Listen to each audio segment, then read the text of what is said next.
Hello बच्चों, let's read our question first. Differentiate the following with respect to x log x upon e to the power x.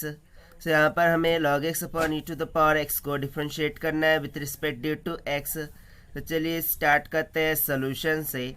But before of it, let's talk about the key concept which we are going to use here for this question.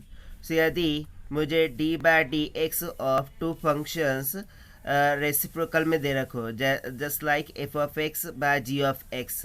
सो इसका differentiation क्या हो जाएगा कि g of x को common कर लेंगे, derivative of f of x यानी कि d by d x of f of x minus में एफ ऑफ एक्स हो जाएगा, then d by d x of g of x हो जाएगा और divided by g of x का whole square.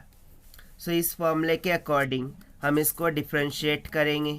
तो चलिए सबसे पहले हम मान लेते हैं कि ये y इक्वल्स टू हो जाएगा log of x by e raise to x. So यहाँ पर कंपेयर करने पर फॉर्मूले के अकॉर्डिंग f ऑफ x को हम क्या मान लेंगे, log x के इक्वल, और जो g ऑफ x होगा वो e रेज़ टू x हो जाएगा. सो फॉर्मूले के अकॉर्डिंग यदि मैं डिफ्रेंशिएट करूँ तो हमें क्या मिल जाएगा, d y by d x is equals to. So देखिए g of x common, that means e to the power x common, into में d by d x of f of x यानी कि लॉग ऑफ एक्स माइनस में f of x common यानी कि log x common, then into में d by d x of g of x यानी कि e to the power x divided by e to the power x का whole square.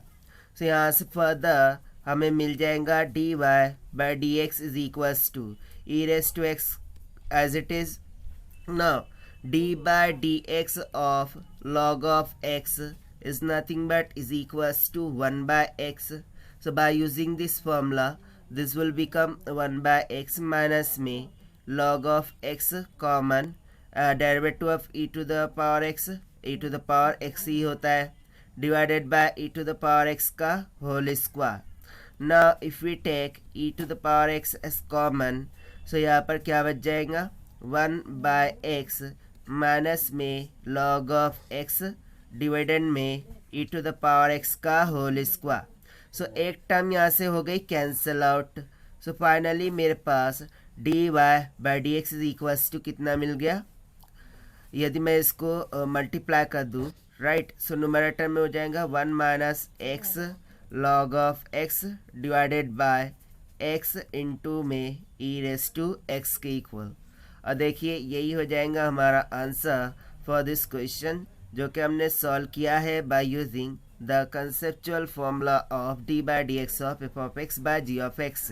So this is the required solution. I hope you understood it well. Best of luck. Thank you.